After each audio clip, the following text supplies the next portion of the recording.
இனிமா கிட்னு ஒரு கிட் இருக்கு. இதுக்கு பேர் இனிமா கிட். இதில் இனிமா கொடுக்குற அந்த டப்பாவும் இருக்கும், கண்ணு கழுவுற டப்பா இருக்கும், மூக்கு கழுவுற கோவளை இருக்கும். அது இல்லாமல் பெண்கள் பிறப்புறுப்பை கிளீன் செய்கிறதுக்கு நீர் தாரா அப்படின்னு ஒரு மெத்தட் இருக்கும். இது எல்லாமே டப்பாக்குள்ள இருக்குங்க. இதை பற்றி தான் இப்போ நம்ம பார்க்க போகிறோம். இதுக்கு பேர் தான் இனிமா டப்பா. இது ஒரு டப்பா இருக்கும், ஜூஸ் குடிக்கிற மாதிரி டம்ளர் மாதிரி இருக்கும், ஒரு நாப் இருக்கும். இங்கே பாருங்க, இது பிளாஸ்டிக்கில் இருக்கு இல்லைங்களா, இதுதான் வந்து ஆசன வாயில் சொருகிறது. இது எம்டியாக இருக்கிறது இங்கே சொருகிறது. இது வந்து இது டப்பாவில் சொருகிறது. ஓகேங்க, சொருகியாச்சு. இப்போ என்ன பண்ணோம்னா, இது காலையில் வெறும் வயிற்றில் தான் பண்ணணும். காலை எந்திரிக்கிறீங்க, முதல்ல இது பண்ணக்கூடாதுங்க. காலை எந்திரிச்சுன்னா முதல்ல நார்மலாக மலம் போயிட்டு வந்துடணும். காலை ஒருவேளை நார்மலாக மலம் வரலைன்னா இது பண்ணலாம். ஆனால் இப்போமே ஒரு ஐடியா சொல்கிறேங்க இல்லைங்க, முதல்ல நார்மலாக போயிட்டு வந்துடுங்க. என்ன வருதோ வரட்டும். அப்புறம் இதற்கு என்ன பண்ணுறீங்க, ஒரு அரை மணி நேரம் கழிச்சு போயிட்டு இதில் ஃபுல்லாக தண்ணி ஊற்றிக்கணும்.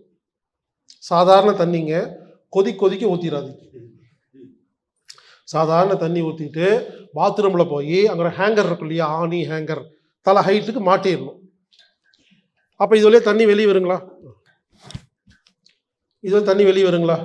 இப்போ என்ன பண்ணுறீங்க, இது என்ன பண்ணுறீங்க, கொண்டு போய் ஆசன வாயில் சொருகணும். சில பேருக்கு நின்று சொருக முடியாதுன்னா உட்காந்துக்கலாம், படுத்துக்கலாம், கொஞ்சம் குனியலாம். ஆக மொத்தம் இது வந்து அந்த ஆசன வாய்க்குள்ளே சொருகிட்டிங்கன்னா இங்கே தண்ணி கொஞ்சம் கொஞ்சமாக குறையுங்க.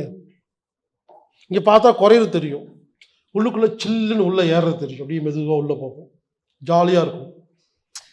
மொத்த தண்ணி உள்ளே போயிடும்.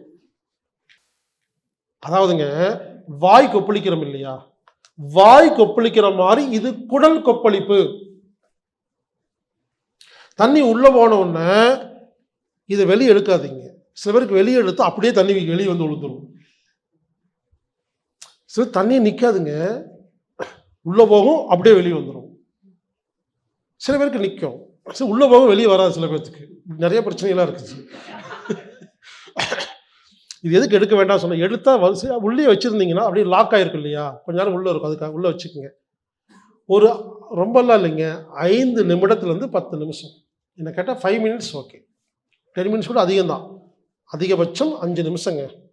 ஒரு 5 நிமிஷம் வெயிட் பண்ணால் உள்ளே போன தண்ணி குடலை சுத்தம் செய்யும்.